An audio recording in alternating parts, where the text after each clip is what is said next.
Ça, c'est un mineur de Bitcoin qui fait aussi office de chauffage. Salut à tous, aujourd'hui je vais vous parler d'un sujet qui concerne cette machine qui est juste ici, il s'agit du minage de Bitcoin. Donc c'est un sujet qui est assez particulier, il est un peu technique, surtout si on ne s'est jamais vraiment intéressé à ce qu'est Bitcoin. Mais je pense que si vous avez un profil un peu comme moi, curieux, un peu bidouilleur et tout technique, je pense que cette vidéo peut être une très bonne porte d'entrée pour comprendre comment Bitcoin marche et surtout comment on peut s'en servir de manière utile au niveau individuel. Donc aujourd'hui, je vais vous parler du minage de Bitcoin et de la façon dont on peut transformer cette activité en quelque chose de beaucoup plus concret, notamment de chauffage utile. Donc pour commencer, je vais essayer de vous expliquer ce que c'est le minage de Bitcoin. Je vais essayer de le faire le mieux possible en étant assez grossier. Donc je vais pas pouvoir entrer dans les détails parce que pour entrer dans les détails, il faut vraiment regarder ce qu'est Bitcoin de façon plus globale. Donc le minage de Bitcoin, c'est un des processus qui fait tourner le réseau Bitcoin. Donc en gros, c'est des milliers et des milliers de machines qui vont effectuer en permanence des calculs cryptographiques, qu'on appelle des hashes, pour sécuriser les transactions et créer des nouveaux blocs dans ce qu'on appelle la blockchain. Chaque machine qu'on met sur le réseau et qui participe au minage va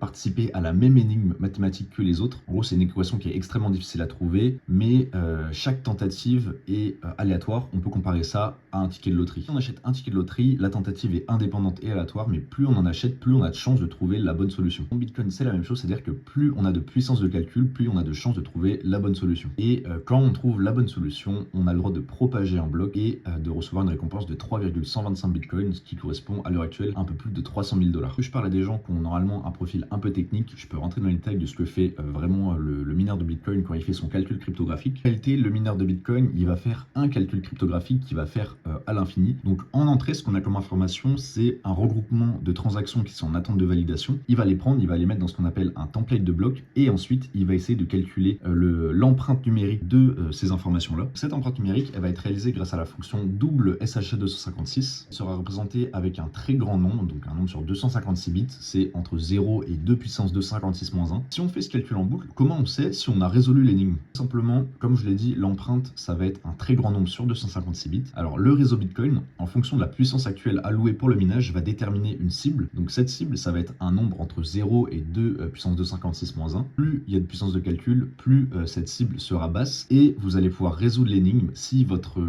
l'empreinte numérique que vous avez calculée est inférieure à cette cible. Si ton mineur arrive à trouver une solution valide à ce problème par rapport à ce qu'attend le réseau, il va prendre le template de bloc qui contient les transactions que tu as pris, ajouter la signature que tu as calculée et l'envoyer au reste du réseau et ensuite va te distribuer les gains associés, c'est-à-dire 3,125 bitcoins. Les actions qui ont été mises dans ce bloc template vont désormais être validées. La question qu'on peut légitimement se poser, c'est pourquoi faire un calcul aussi complexe juste pour valider des transactions? Pour répondre très simplement, c'est cette difficulté-là de calcul qui va permettre de sécuriser le réseau. Donc je pense avoir fait le tour sur la synthèse de l'explication du minage de Bitcoin. Je vous mettrai des liens si vous voulez aller voir tout ça plus en détail. Alors maintenant, pourquoi je vous parle de chauffage quand je parle de minage de Bitcoin? Tout simplement parce qu'un mineur de Bitcoin, et comme tout autre ordinateur, c'est rien de plus qu'une résistance électrique qui est juste perfectionnée. Et donc, comme toute résistance, toute l'électricité que cette machine va consommer, elle va être transformée intégralement en chaleur. Exactement de la même manière qu'un radiateur classique. Donc, que ce soit un radiateur électrique ou un mineur de Bitcoin, en fait, on a le même rendement thermique, donc qui est de 100%. Et la machine que j'ai ici, c'est vraiment le meilleur exemple. Elle a été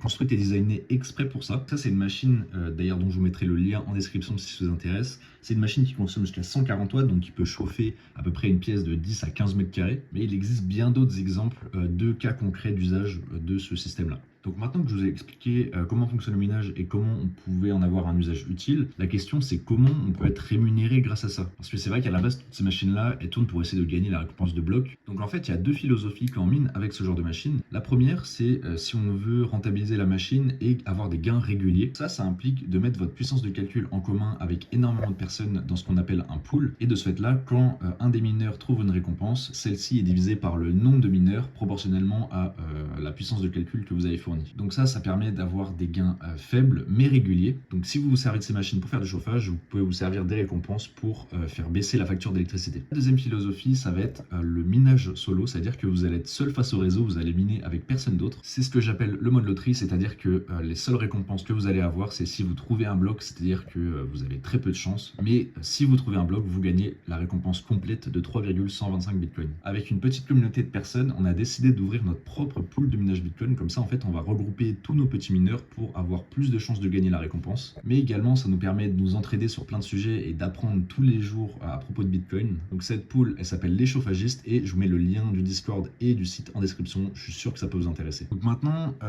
c'est vrai que tout ça, ça a l'air un peu génial. Donc on chauffe, on soutient le réseau Bitcoin, on se met à gagner des blocs de plusieurs centaines de milliers d'euros. Mais il n'y a pas que du rose, évidemment. Donc le minage, ça vient aussi avec quelques inconvénients à connaître avant de se lancer dans l'aventure. Déjà, premièrement, le prix du matériel. Donc une machine comme ça vaut quasiment, avec les frais de livraison et tout, ça vaut quasiment 330 euros. Donc pour une machine qui va faire que miner et chauffer. Donc même si on part sur un système où on va être rémunéré de façon régulière, c'est pas une machine qu'on va rentabiliser en un mois. En fait, pour moi, il faut jamais vraiment partir dans une optique de 100% de rentabilité. Il faut être là dans un cadre d'expérience technologique qu'on va faire par curiosité, par passion et par intérêt par Bitcoin. Donc ensuite, moi, je vous préviens là-dessus, mais c'est à chacun de se faire sa propre opinion là-dessus et de faire ses propres calculs, de se faire ses propres recherches. Donc ensuite, il y a le bruit. Alors, on va pas trop bien s'en rendre compte sur la vidéo parce que cette machine ne fait quasiment aucun bruit. C'est un vrai faux problème dans beaucoup de cas aussi, dans beaucoup de machines qui sont dédiées, qui ne font